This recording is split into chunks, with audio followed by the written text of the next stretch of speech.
Good morning, everybody. Welcome. And we're really glad you're here to join us this morning in our session on children's services. I'm Emma Nicklin and I'm the Associate Director for Allied Health Professions in Central and North West London Foundation Trust. And I'm also a member of the RCOT England Board. It's absolutely my pleasure to be here to chair this session this morning. We've got three really exciting topics for you to listen to. We've got a nice mix as well, which hopefully you'll enjoy. So we've got two flash presentations, first of all, which are brief 10-minute presentations. There won't be Q&A for those. They're designed to inspire you and allow you to go off and have really interesting discussions with other delegates outside of the presentation slot. And then we're going to have a full paper session as our final session towards the end of the hour. And that we'll be listening to the presentation, and there will be an opportunity for questions and answers as well with the presenter. So I will be guiding you through each of those. So first of all, we're going to listen to our first flash presentation, which is titled The Sensational Thinking Project, the Acute Hospital Environment. And here we're going to see Cheryl Gascoigne and Alice Gare, who are paediatric OTs in Newcastle upon Tyne, talking to us about a project where they brought sensory approaches for children and families into acute wards. So hopefully you'll enjoy this presentation. I'm sure we'll learn a lot. Hello, my name is Cheryl Gascoigne and I'm an occupational therapist based at Newcastle upon Tyne Hospitals. And I'm thrilled to share with you today the Sensational Thinking Project. And on behalf of myself, the project author Alice Gare and Newcastle Hospitals, I'd like to thank you for choosing to listen to our presentation.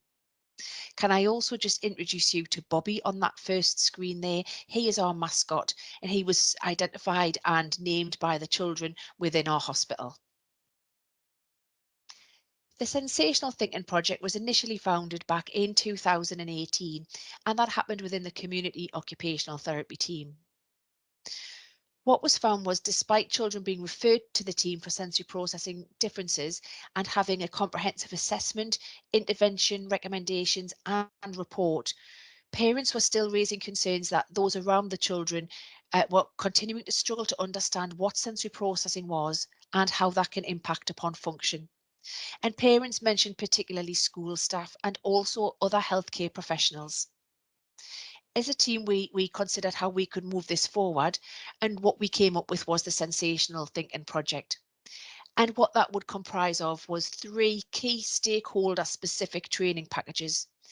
And those training packages to hospital staff, to parents and to schools enabled us to facilitate earlier intervention, empower those around the child to understand what sensory processing is and how the differences in sensory processing can impact upon function and participation.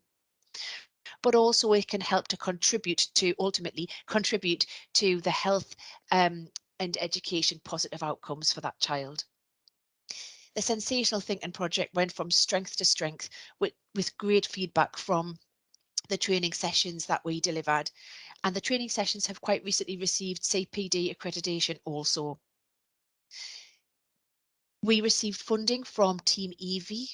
We also received funding from Newcastle United football team, and also the Great North Children's Bright Eyes Ideas Fund helped to keep the project moving forward and helped keep up momentum. However, once COVID came along, everything stopped, as it did for most people, and things obviously had to just wait. However, at the back end of last year, we were very excited to receive funding and investment from NHS England and NHS Improvement. And with their funding, we have been very successful in thinking beyond the community. We have started to look at the hospital environment and how the hospital environment impacts upon a child with sensory processing differences.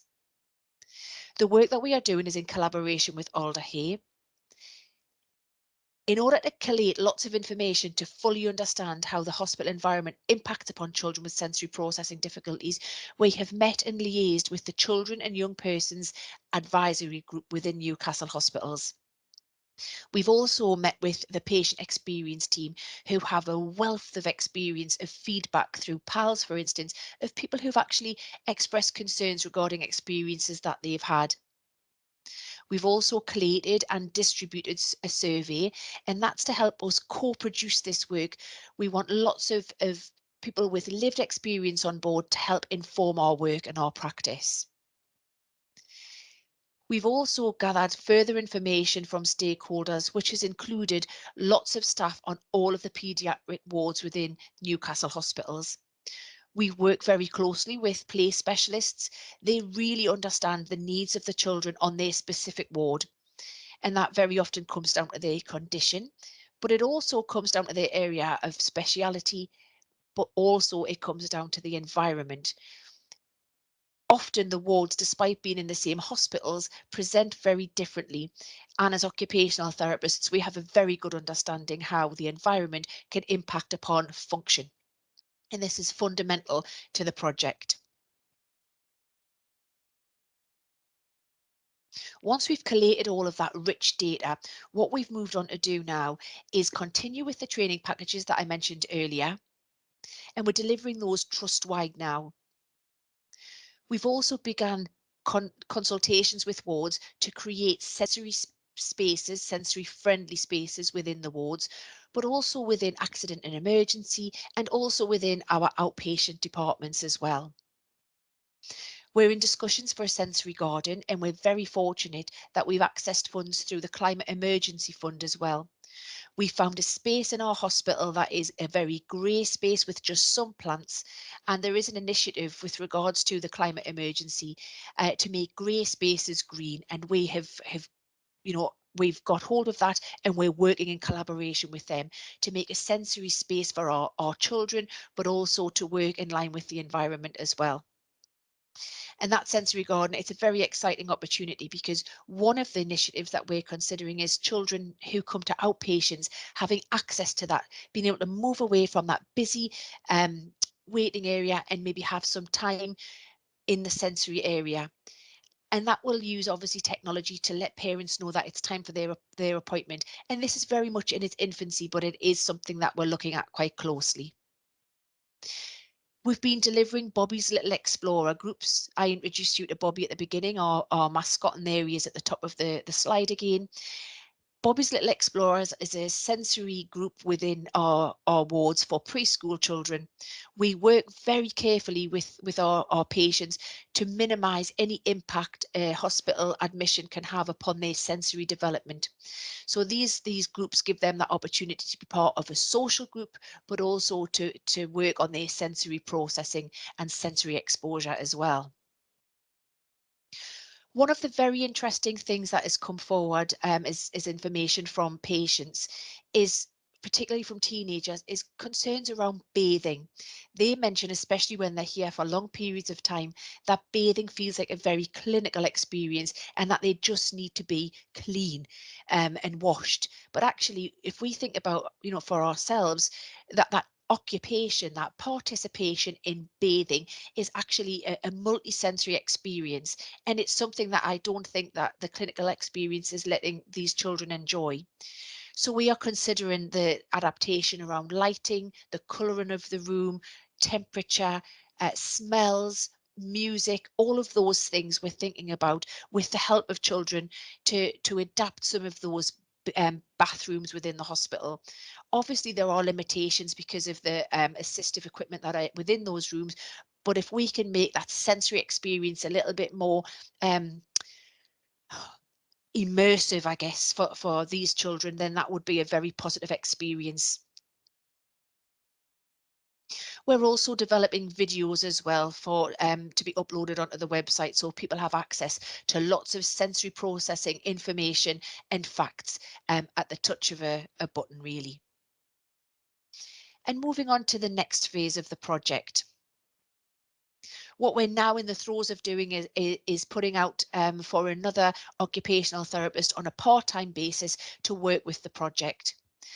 This member of staff will not only work with the project as it is, but will be very much focusing on looking at the neonatal aspect of sensory processing. We've talked a lot about reactive interventions and obviously environmental adaptations, but what this particular member of staff is going to look at is that anticipatory um, work with regards to babies on the neonatal ward. So that is something that we're going to absolutely look towards being able to do, is that preemptive work and preventative work. So finally, as we within Newcastle hospitals move towards making our acute hospital environment more sensory aware, more sensory friendly, and we look towards making our early intervention more sensational, we thank you again for listening to our presentation today and would welcome any questions. Thanks very much. Wow, what a great start, hey? So fantastic to hear what they're doing there in those acute hospitals. And I suppose we can all reflect on the fact that, you know, those people with sensory needs have the impact, the environment has such a huge impact on people's ability to function in those environments. So really important work. I also just loved the fact that they were grabbing all those opportunities around the green spaces and grey spaces and bathrooms. So yeah, I'm sure there's lots in there for you to feel inspired by and to take away and have a think about for services near you. We're going to move on to our next flash presentation now. So again, just a quick 10 minutes to inspire you. The title of this project is Early Implementation of Occupational Therapy in Mainstream Schools Using Universal and Targeted Approaches. So creating occupational therapy champions. So here we have Katie Green and Gordon Heath, who are paediatric occupational therapists, and they're going to talk to us about identifying children with additional needs and schemes that they set up in schools to be able to support them. So I'll hand over to them. Hello everybody and welcome to our presentation today on early implementation of OT in mainstream schools using universal and targeted approaches and how we create an OT champion. My name's Katie Green and presenting with me today is Gordon Heath. Hello. We're going to be looking at who the SEND team are, what we do in Birmingham and our early implementation project. Our service was started in May 2020 following the SEND inspection in Birmingham, as it was identified that there was a gap between health and education, and our service, joint with speech and language therapists, helped to bridge this gap. We are around to support settings across Birmingham, which include schools, maintain nurseries, private nurseries, childminders and school-based resource centres, to help bridge that gap between health and education, provide them support and advice to help children with special educational needs and disabilities. We work as part of the multi-agency team. We support in termly meetings to identify needs of children and how we can give advice from a health perspective. We train SENCOs and parents and families, and we do advice meetings for schools via Teams to give them advice around individual children or their OT themes across the school. We're also always available via email to support our children in Birmingham. Our main work was always using the universal level of the tiered model, and we wanted to do a little bit more to support the children across Birmingham and wanted to implement a targeted support project. That is where our Champions project came about. Our project aims are to support the schools and the OT champions to identify children early who have additional needs around their motor, self-care skills and sensory needs. We wanted to help them develop whole classroom approaches as well as group work and one-to-one. And we needed to help build that strong link between the education and health services across Birmingham. Long term, we wanted to help reduce the impact of the functional difficulties on children's wellbeing or academic achievement.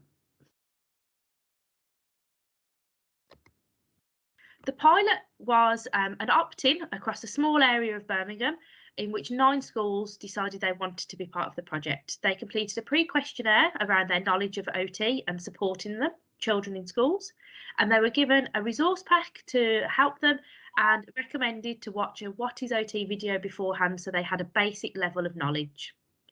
The project was run over 12 weeks, split into sections. The first 6 weeks was interactive learning, which helped them on teams as a group to help them learn around early identification, outcome measures, and the OT categories of core stability, gross motor, fine motor, handwriting, self-care and sensory.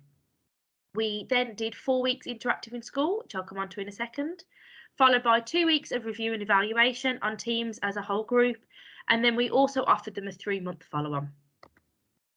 The 4 weeks in school was a 1 to 2 hour session, either face-to-face or virtually, where we helped the schools choose their focus on what they wanted to look at.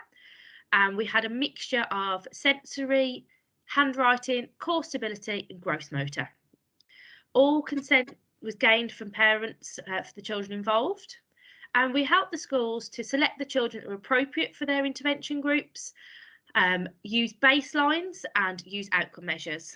We help them progress the group along on a weekly basis and help them to learn how to evaluate the progress they were making, and then also change the focus group when they'd finished. So if they were starting on core stability, how they then moved on to a gross motor group.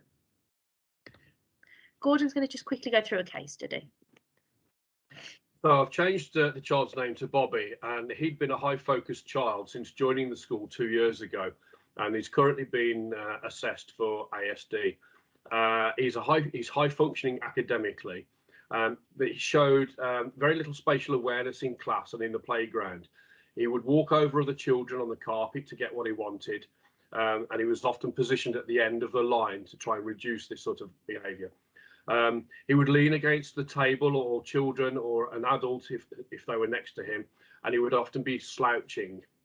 He also was described as having an unusual gait. So we'd hope that a small group intervention would address his spatial awareness, his core strength, and his need to try and rush everything, try and improve his social interaction and his turn taking. So at the start of the project, a baseline measure was taken by the OT champion, who completed a baseline core strength checklist, and he was able to complete 3 out of the 7 tasks independently. The intervention group took place, and this was a circuit of 4 activities, all focused on improving core strength, completed twice a week for 8 weeks with 3 other children. And following this, he was remeasured and found that he could complete 5 out of the 7 tasks independently. His teacher said that he now sits well on the carpet for a reasonable length of time, similar to his peers, and his PE teacher also observed that he finds their lessons easier. Bobby said that he loved going to the activities. He liked the people that was in his group. He knows exactly when the OT champion was coming to get him from class, and he would watch out for her. And parents also reported a positive change in his strength and abilities at home. They'd enrolled him in swimming lessons. At the beginning, he was unable to pull himself out of the pool independently, but has since been able to do this for himself now. So when the project was finished, we asked the schools involved to complete a post-evaluation form and asking them the same questions. So you can see in blue their pre-project answers, and then in orange their post. So you can see every questionnaire has got a massive increase in the ability of the OT champions. So it was around their general OT knowledge, how to identify needs, their confidence in supporting, providing one-to-one support, providing group support and outcoming. So overall, the total increase was 53%. We looked at evaluating the project and what we had learned from it and how the schools had benefited. So there was a lot of time involved in the project.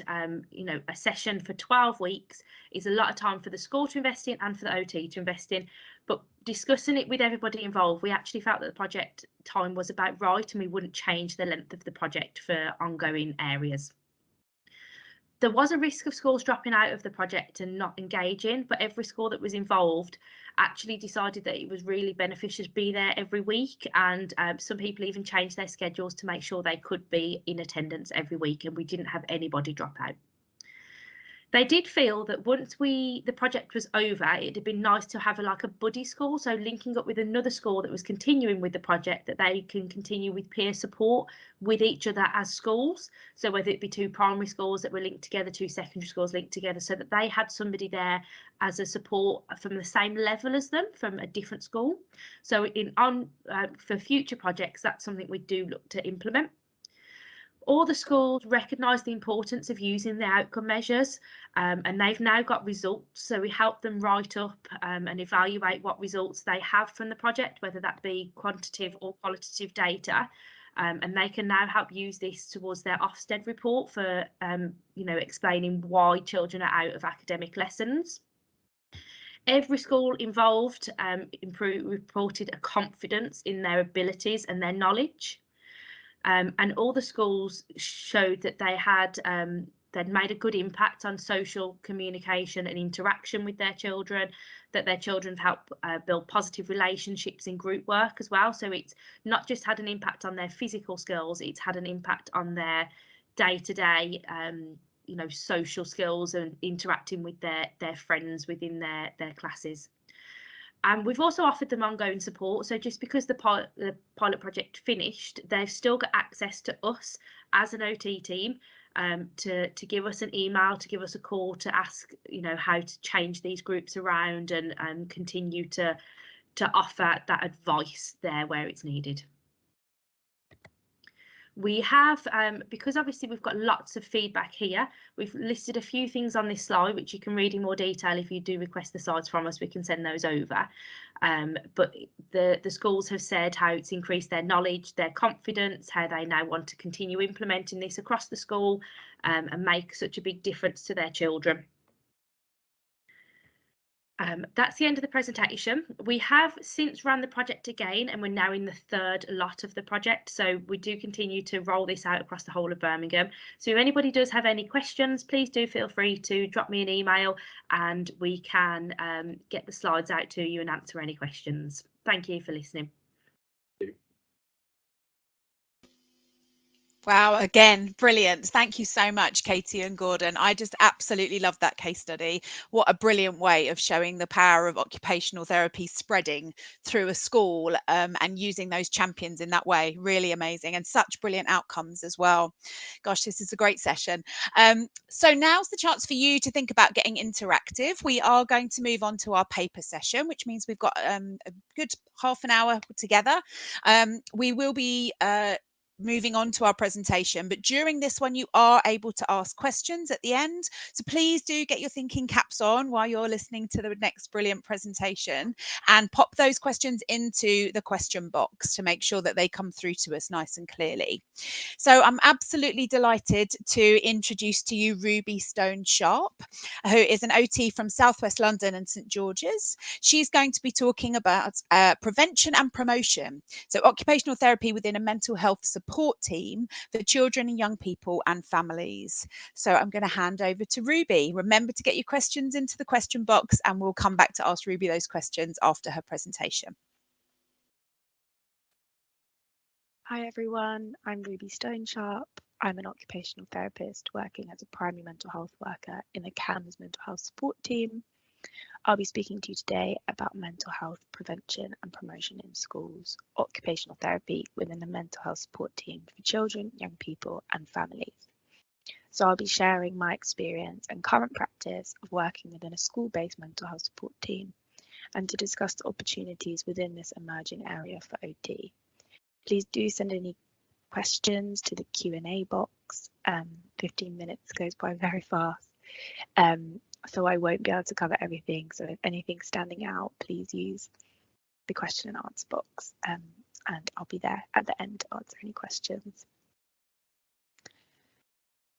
So today, the key points that I hope you can take away are that OTs have a valuable role to play in mental health prevention for children, young people and for families, and that OT skill set and training really complements the aims of mental health support teams, and there's real scope to broaden this new area of OT practice. I'll lightly touch on also that OTs in mental health support teams, but also mental health support teams in general, are very much in line with current initiatives around public health, sustainable services, and also the NHS long-term plan.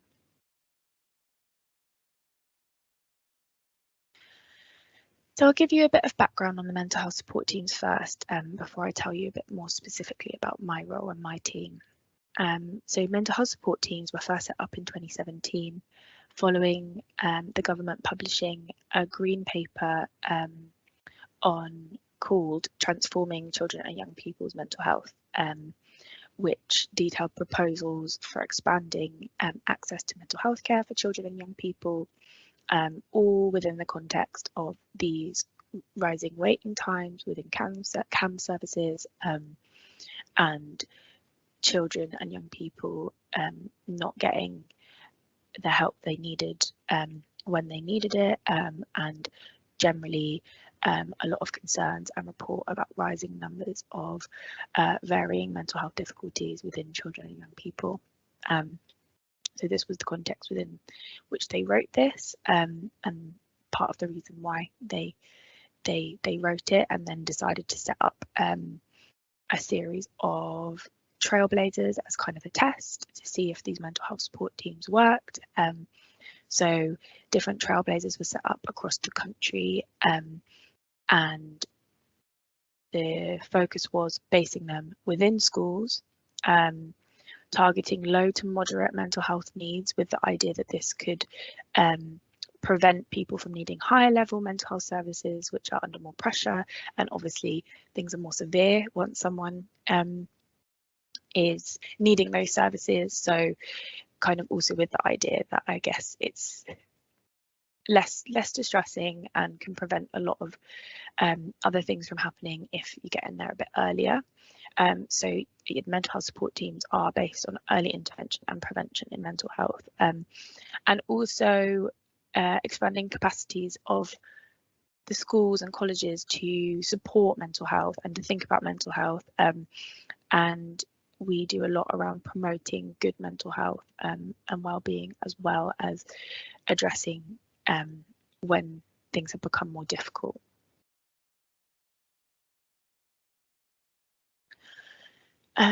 So the mental health support teams in general across the country have three main aims: delivering evidence-based interventions for mild to moderate mental health issues. The educational wellbeing practitioners in our team deliver guided self-help CBT interventions, and then the other clinicians in our service develop kind of different things depending on their training. And then the second point, second aim, is supporting schools, including the mental health leads, to introduce and develop whole school approaches to mental health. And then thirdly, providing advice to school and colleges to help children and young people get the right support at the right time, and if it's the right thing for them, to stay in education rather than mental health or other systemic factors contributing to them having to leave school or being too unwell to go to school. So it's all about kind of targeting within schools and being more accessible in that sense.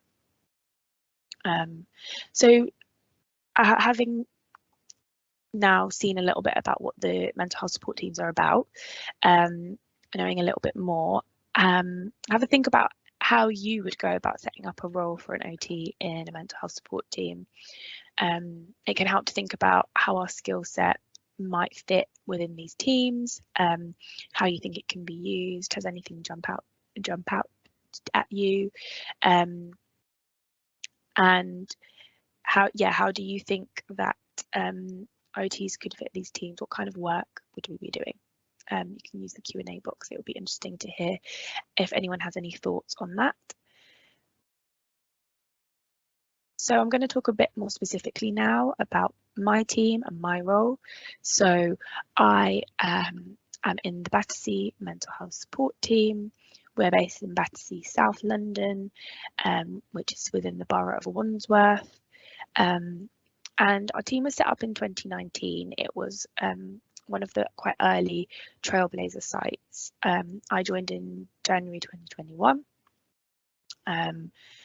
We're kind of an enhanced team. We've got a few extra professionals than some of these teams normally do. We've got a really great mixture of educational wellbeing practitioners. We've got clinical psychologists. We've got drama therapists. We've got myself, and we've got our team lead, who's a psychotherapist. So we cover 3 secondary schools and 15 primary schools around Battersea. They're called our cluster.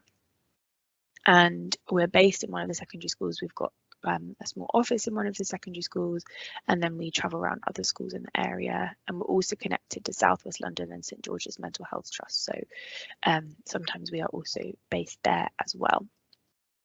And we get referrals from school, from parents, or from young people themselves.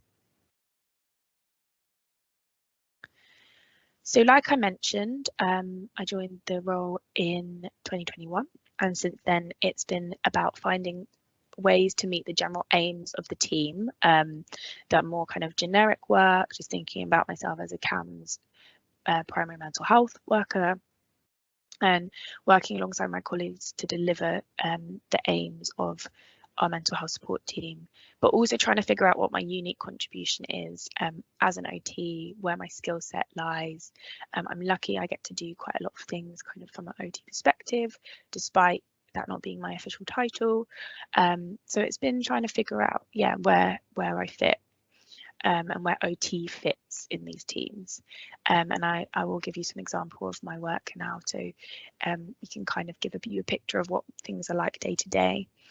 So I'll talk about work within the whole school approach first. So this is trying to target as many children and young people as possible, about supporting schools to create environments conducive to good mental health, and just raising awareness of mental health and well-being, and what makes emotional well-being across schools and the school community. So it is quite, the whole school approach is kind of similar to the universal level of the public health model, the 3-tier model, where you kind of put a lot of resources into the universal interventions that target lots of people, in the hopes that less resources are needed for the targeted and individual, but also your resources are saved for those who really need that targeted and individual work, because we still do that as well. So within my whole school work, I've done some whole class sessions, some psychoeducation for year 5 classes around self-regulation, using zones of regulation, and also sensory ladders, teaching some sensory and movement strategies.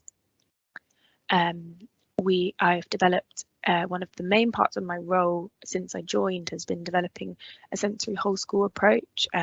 This has involved developing a checklist, kind of being in contact with other OTs who've done similar things, and ultimately then doing kind of walkthroughs with schools, or concentrating on a certain time of the day or area of the school where they think there might be quite a lot of sensory triggers, or they might want to develop new things like calming corners or sensory boxes that everyone has access to. So doing those with schools and helping them to review the recommendations that I make, and then being kind of a point of contact for schools around the sensory environment. And it also might involve staff training to raise awareness of how sensory processing affects us all, and the strategies that can help if children are having a tricky time.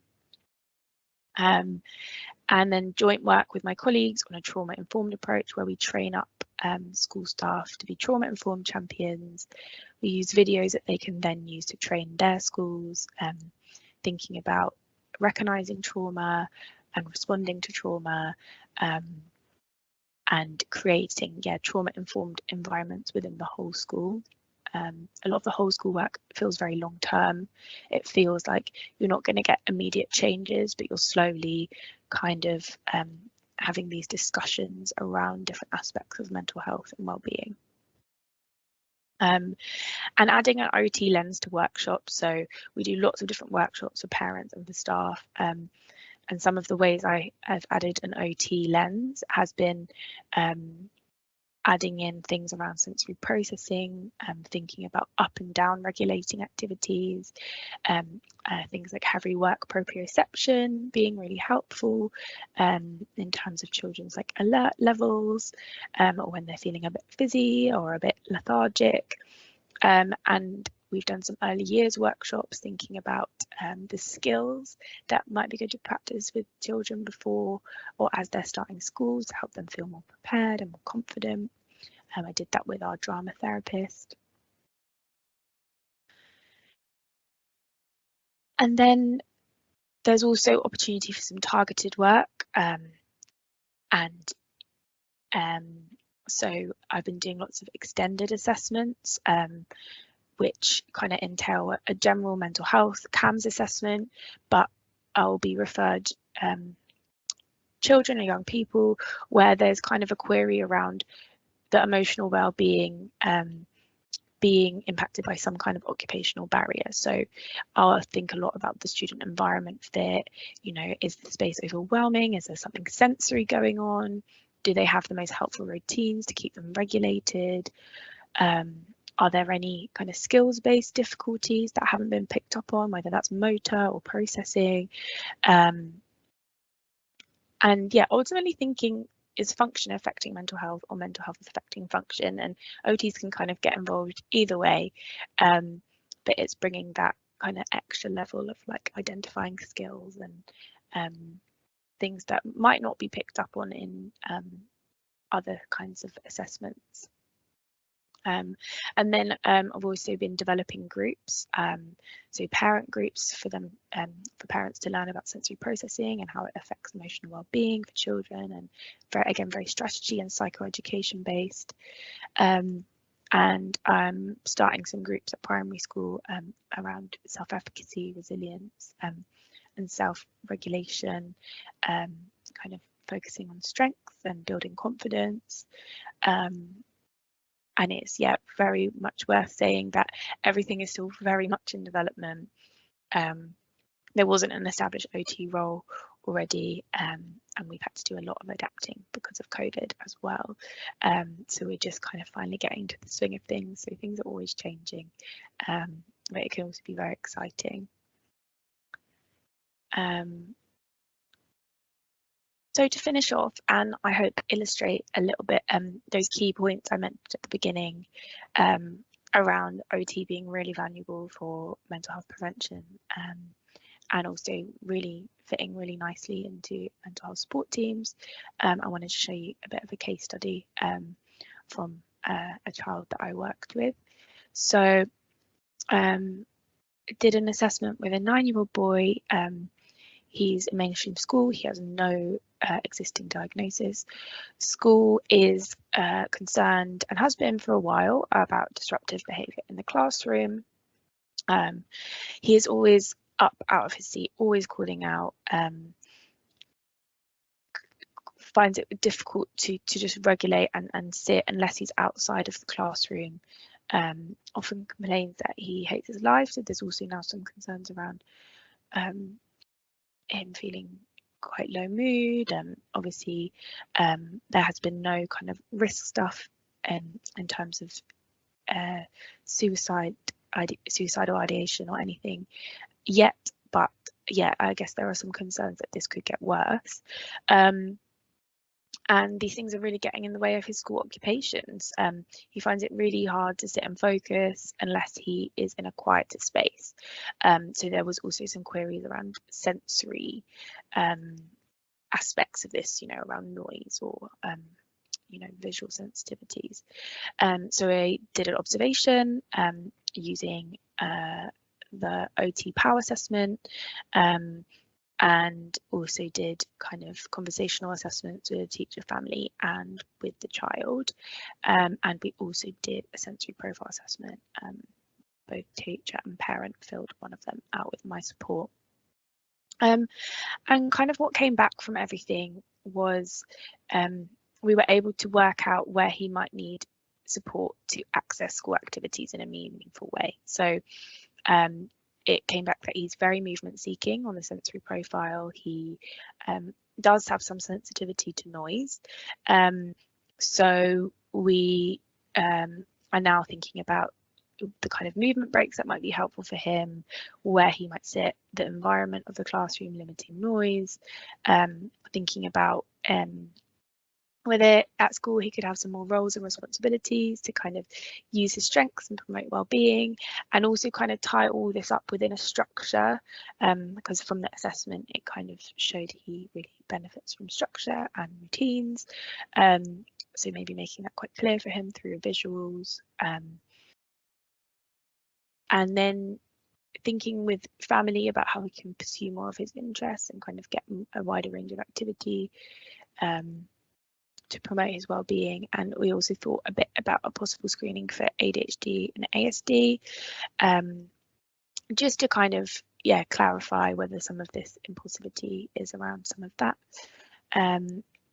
And we also thought we're going to do some sessions around kind of arousal levels, thinking about using like the zones of regulation or something like the alert program, if any of you are familiar with it.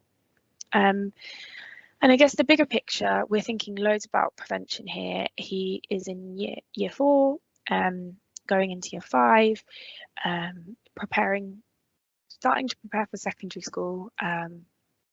And there was some of these low mood aspects which we didn't want to deteriorate, and we want his self-concept to continue to be positive and not kind of start getting labelled as a problem or as a naughty child, because obviously as time moves on, those things can become a barrier to him doing what he's kind of capable of.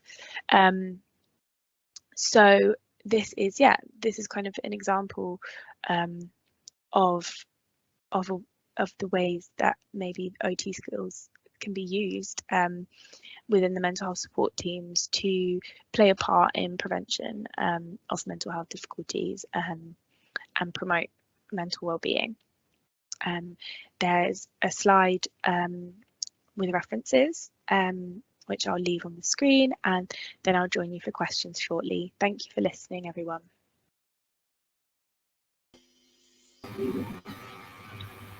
Brilliant.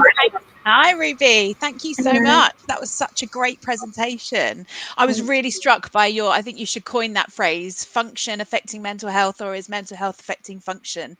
I think that's just perfect. Really, really thought-provoking. Ruby, there's loads of great questions coming in for you, so please, in the audience, do keep them coming. But the first question I want to ask you is, what attracted you to this type of work? So, good question. Thank you. I don't want to tell a long and winding story, but I qualified in 2019, and I started in forensic mental health, so with adults in forensics, and I learned a lot. But I guess I got maybe a bit burnt out. I found it quite hard, the kind of like, I suppose, that long-term work, and feeling like there were kind of a lot of barriers for the people I was working with. And I'd actually done a bit of research at uni on the mental health support teams when they were first being formed. And I really thought that for loads of reasons, OT skills can really complement the teams. But there weren't many roles for OT at that point. So I just kind of kept looking out. And then there was kind of this role in this team that I'm working in now. And I thought, I'll give it a go. Brilliant. Well, that's for us, you did. It's fantastic. We've got a great question here from Kerry Ann Wilkins. So she works as an OT in primary care CAMS, and says, I find it difficult to keep my professional identity in this setting due to it being a generic role. Do you have any advice on that? Yeah, I think it is really, really hard. I find it hard as well. I'd say, first of all, supervision. I'm really lucky. I have an OT supervisor in the trust. I think she might be in the conference right now. And she's also the one who's kind of, I can't really take full credit for that phrase, the function mental health phrase, because that's kind of something we talk about in supervision a lot, because that's, I guess, like, that is our focus. Yeah. And sometimes it can get lost with all the other professionals. And yeah, I think it is a bit of a constant battle to kind of remind yourself, okay, what is my role within this team? I think so yeah, supervision. And something I try and do is, even if I'm like doing a generic assessment, I try and bring in just some OT questions, or if I'm doing observation, I've been trying to use like specific assessments that are kind of related to MOHOS, like I mentioned, the OT PAL, the I think it's psychosocial assessment of learning, and things like that just kind of help you maintain that identity a little bit.